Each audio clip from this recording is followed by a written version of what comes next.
हर हर महादेव। हार्दिक स्वागत करती हूँ आप लोग का अपने चैनल पे। महादेव जी की कृपा से आप लोग सकुशल अच्छे होंगे। आज मैं सुनाने जा रहा हूँ चतुर्मास व्रत की कथा। और इस कथा में पूरी जानकारी है, इस कथा में ही पूरी उपाय छिपा हुआ है। आप लोग प्लीज़ इस कथा को जरूर सुनिएगा। आप मेरे चैनल पर बने रहे, मेरे चैनल को सब्सक्राइब, वीडियो को लाइक कर दे, बने रहे चैनल पे। चतुर्मास की कथा। एक एकादशी का नाम विष्णु शयनी, और इसी दिन विष्णु जी का व्रत और चतुर्मास व्रत प्रारंभ करना विष्णु पुराण में प्रकट हुआ है। तो इसलिए चतुर्मास की कथा मैं शुरू कर रही हूँ। श्री कृष्ण ने कहा, हे राजन, इसको विष्णु शयनी कहते हैं। और विष्णु शयनी, चतुर्मास को विष्णु शयनी कहते हैं। विष्णु भगवान को प्रसन्न करने के लिए इस दिन विष्णु शयनी व्रत किया जाता है। मोक्ष की इच्छाओं करने वाले जो इसी दिन चतुर्मास व्रत प्रारंभ करना चाहिए। युधिष्ठिर ने कहा, हे केशव, किस प्रकार शयन व्रत करना चाहिए?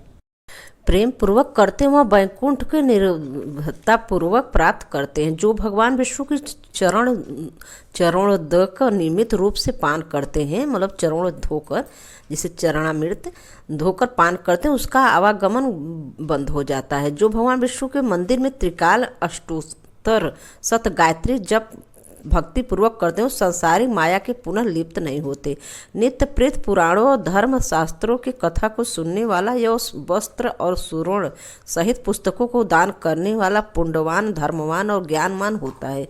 जो कोई भगवान शंकर के नाम का जप करके समाप्ति पर उनकी स्वर्ण प्रतिमा का दान करता है, वह समस्त पापों से रहित हो अनुपम गुणों से संयुक्त होता है। जो नित्य प्रीत भगवान भुवन भास्कर को अर्घ दान कर उसका ध्यान करता है, समाप्ति में स्वर्ण और रक्त वस्त्र सहित गोदान करता है, वह आरोग्य और दीर्घजीवी होता है।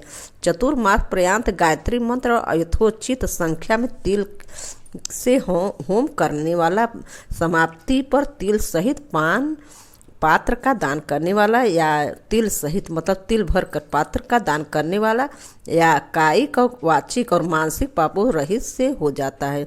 वह आरोग्य, दीर्घायु और शुभ संतति वाला होता है। चतुर्मास पर्यंत अन्न और हवन करने वाला, घी, कुंभ वस्त्र सोने का दान करने वाला आरोग्यता, तेज और ईश्वर का लाभ करता है तथा शत्रुओं पर जय लाभ करता है। अश्वत्थ वृक्ष की सेवा करने वाला, अंत में स्वर्ण सहित वस्त्र दान करने वाला अपने महान पापों को भस्म कर देता है। विष्णु प्रिय लक्ष्मी, विष्णु प्रिय तुलसी को धारण करने वाला और ब्राह्मणों को भोजन कराने वाला विष्णु लोक प्राप्त करता है। भगवान विष्णु को शयन करा के नित्य प्रीत उन पर भस्म या दुर्बा दल को चढ़ाता है और व्रत के अंत में सोने की दुर्बा बनाकर दान करता है। निर्मता पूर्वक इस प्रकार स्तुति करता है कि हे दुर्बे, जिस प्रकार तुम संसार में प्रसरित हरित और पल्लवित हो, उसी प्रकार मुझे भी अजर अमर और ऐश्वर्य संतान दो। ऐसा करने से उसके समस्त पाप नष्ट हो जाते हैं और महान सुखों को भोगने वाला होते हैं। भगवान शंकर और विष्णु के सम्मुख कीर्तन करने वाला अपने पापों को नष्ट कर देता है। चतुर्मास व्रत करने वाले को सोने का घंटा दान करना चाहिए। दान देकर इस प्रकार स्तुति करे कि हे जड़ता सहारी अच्युत, मुझे ज्ञान का या ज्ञान में जो भी जड़ता दोष आ गया है उसे आप नाश कीजिए, इससे जड़ता नष्ट हो जाती है। चतुर्मास का व्रत करने वाले जो ब्राह्मण को मेरा स्वरूप जानकर उनका चरणोदक पान करते हैं, उनकी आयु, कीर्ति, लक्ष्मी बढ़ती है। व्रत की समाप्ति पर गोदान करना चाहिए। अगर गोदान न हो सके तो जोड़ा वस्त्र दान करना चाहिए। स्वर्ण देवताओं को स्वरूप, ब्राह्मणों को नित्य नमस्कार करने वाला समस्त पापों में रहित हो जाता है। अलंकारों से संयुक्त स्वतंत्रता गोदान देने वाला सार्वभौम, दीर्घजीवी और यशस्वी राजा होता है। ब्राह्मण भोजन कराने वाला आयु और वृद्धि होती है। जो सूर्य और गणेश को चतुर्मास और पर्यंत नित्य प्रीत नमस्कार करता है, उसे समस्त काम काजों को सिद्धि के निमित्त गणेश या सूर्य की स्वर्ण प्रतिमा दान करनी चाहिए। भगवान सदाशिव प्रसन्न करने के लिए, सदाशिव को प्रसन्न करने के लिए रूपा या तामा दान तथा जोड़ा वस्त्र दान करने वाले को पुत्र सुख की प्राप्ति होती है। व्रत की समाप्ति पर मधुपूर्ण तांबे का पात्र या गुड़ का दान करना चाहिए। भगवान के सोने के समय जो जोड़ा वस्त्र, तिल, गुड़ और स्वर्ण का दान करने वाला महान पुण्य के भागी होते हैं। समाप्ति पर यथाशक्ति दान करने वाला, वस्त्र और शैया का दान करने वाला अक्षय फल को पाता है, कुबेर के समान धनी हो जाता जाता है।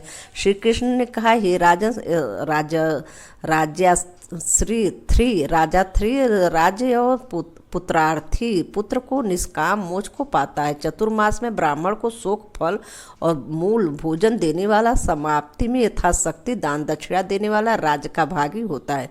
विष्णु श्रेणी में सूर्य के निमित्त सोठ, मिर्च आदि, पीपर, कपास, वस्त्र दान करने वाला और व्रती को समाप्ति पर सोने की बनी हुई सोठ, मिर्च और पीपर का वस्त्र दान करने वाले 100 वर्ष पर्यंत जीता है। उसके सभी मनोरथ पूर्ण हो जाते हैं। अंत में वो सोलोक को जाता है। जो बुद्धिमान और कर्मकांडी ब्राह्मण को मोती का दान करता है वह कीर्तमान होता है। जो तांबुल का दान करके तांबुल खाना त्याग देता है वह समाप्ति में दक्षिणा के सहित रक्त वस्त्र का दान करता है। उसको तांबुल दान के द्वारा लोक में गंधर्व तत्व और परलोक में स्वर्ग की प्राप्ति होती है। वह ब्रह्मा विष्णु और शिव रूपा है।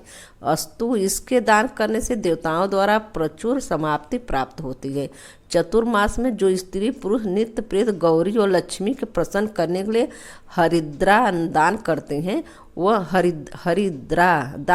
वह व्रत की समाप्ति पर रजत पूर्ण हरिद्रा दान करते हैं। वह स्त्री पुरुष परस्पर एक दूसरे को आश्रम में आनंद पूर्वक जीवन यापन करते हैं तथा साथ ही साथ सौभाग्य और अच्छे धान के साथ सुख का भोग कर स्वर्गगामी होते हैं। चतुर्मास में षट्स से युक्त 52 प्रकार के दिव्य व्यंजन प्रेम पूर्वक ब्राह्मणों को भोजन कराकर शक्ति के अनुसार दान करना चाहिए। यदि नित्य प्रति दान करने में असमर्थ हो तो अष्टमी, अमावस्या, पूर्णिमा और प्रीति रविवार को या प्रति शुक्रवार को दान करे। व्रत समाप्ति पर भूदान करे। यदि भूदान करना शक्ति से बाहर हो तो स्वर्ण से युक्त गोदान करे। यदि इसमें भी असमर्थ हो तो स्वर्ण सहित पादुका या स्वच्छ वस्त्रों का दान करे। इस प्रकार दान करने वाले को अन्न योग पुत्र पुत्रादि संपत्ति विष्णु भक्ति और अंत में समय में विष्णुलोक को प्राप्ति होती है। स्वच्छता अर्थात दूध देती हुई गौ, आभूषण और दक्षिणा सहित दान करने वाले को उत्तम या शुद्ध बुद्धि की उत्पत्ति होती है। जो व्यक्ति चतुर्मास भर चंद्रायण व्रत करते हुए अन्न का भोजन नहीं करते और भिक्षावृत धारण करके जीवन निर्वाह करते हैं उनका दिव्य शरीर द्वारा शिवलोक को प्राप्ति और वेद पारंगता प्राप्त होती है तथा उनका आवागमन निर्वित हो जाता है। इस प्रकार इस व्रत एवं नियम अनुसार पूजन करने वाले से भगवान विष्णु अत्यंत ही प्रसन्न होते हैं और जागरण तथा शयन करने वाले को, व्रत रखने वाले को गरुड़ द्वारा भागवत गति की प्राप्ति होती है। इस तरह विष्णुशयनी चतुर्मास व्रत की कथा समाप्त।